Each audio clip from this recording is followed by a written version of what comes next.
Puji nama Tuhan, kekasih-kekasih Kristus, dan jemaat-jemaat Tuhan dimanapun Bapak, Ibu, dan Saudara berada. Kita bersyukur kepada Tuhan kalau kita masih diberikan kesehatan yang baik, masih menikmati hari-hari yang terbaik yang Tuhan anugerahkan bagi kita. Dan kita juga diberi kesempatan untuk mendengarkan renungan firman Tuhan pada hari ini. Dan renungan firman Tuhan hari ini saya sampaikan dari area Bendungan Misterius, letaknya di Kabupaten Sigi, Provinsi Sulawesi Tengah. Dan doa saya kiranya Bapak Ibu Saudara mendengarkan renungan ini dalam keadaan yang sehat, dalam keadaan yang selalu diberkati oleh Tuhan. Renungan firman Tuhan pada hari ini saya ambil dalam Injil Matius pasal yang ke-7 ayat 21 sampai ayat yang ke-23.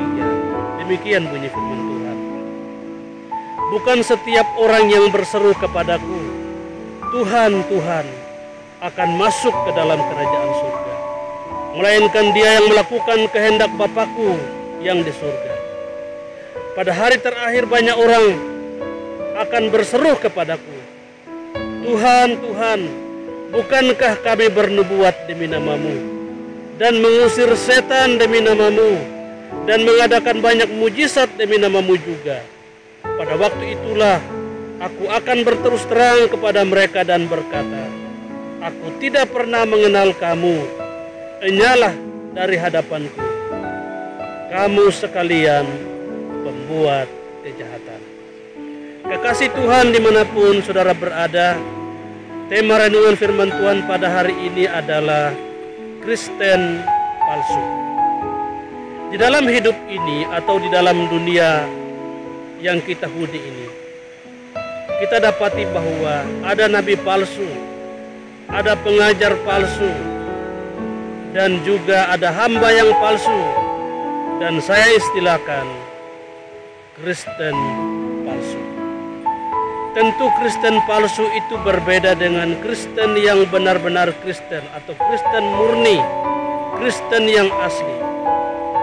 Lalu bagaimana ciri-ciri dari Kristen yang palsu? Sesuai dengan bacaan tadi, Kristen palsu, ciri yang pertama adalah mereka mengikut Tuhan dengan motivasi yang salah. Sekedar beragama Kristen, tapi tidak sungguh-sungguh hidup di dalam Kristus.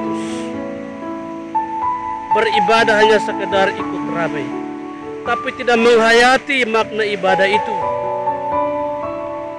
Itu ciri yang pertama. Kristen palsu, ciri yang kedua, hidup dalam kemunafikan. Mereka berbaju seperti domba, tetapi pada intinya mereka adalah serigala yang jahat. Mereka seperti serigala yang buas. Itulah Kristen yang palsu, hidup dalam kemunafikan. Dan yang ketiga, ciri Kristen yang ketiga adalah tidak taat melakukan kehendak Bapa di surga.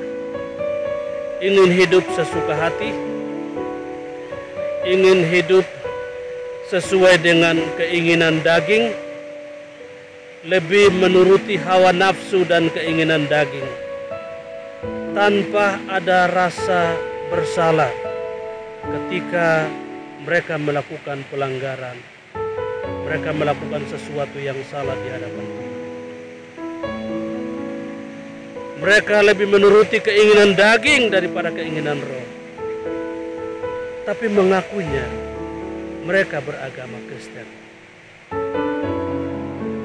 Ketika mendengarkan renungan firman Tuhan ini, kita bisa introspeksi diri kita.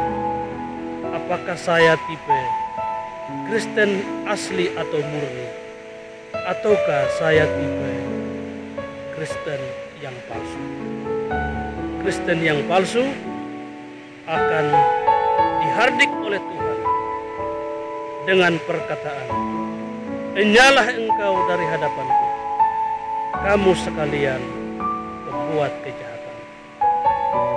Jadilah Kristen yang murni, supaya pada akhirnya kita tidak dihardik oleh Tuhan, tapi kita diterima dengan baik, dengan tangan terbuka oleh Tuhan Yesus Kristus. Doa saya kiranya Tuhan Yesus Kristus memberkati kita semua. Salam dari Bendungan Misterius. Tuhan Yesus Kristus memberkati. Shalom.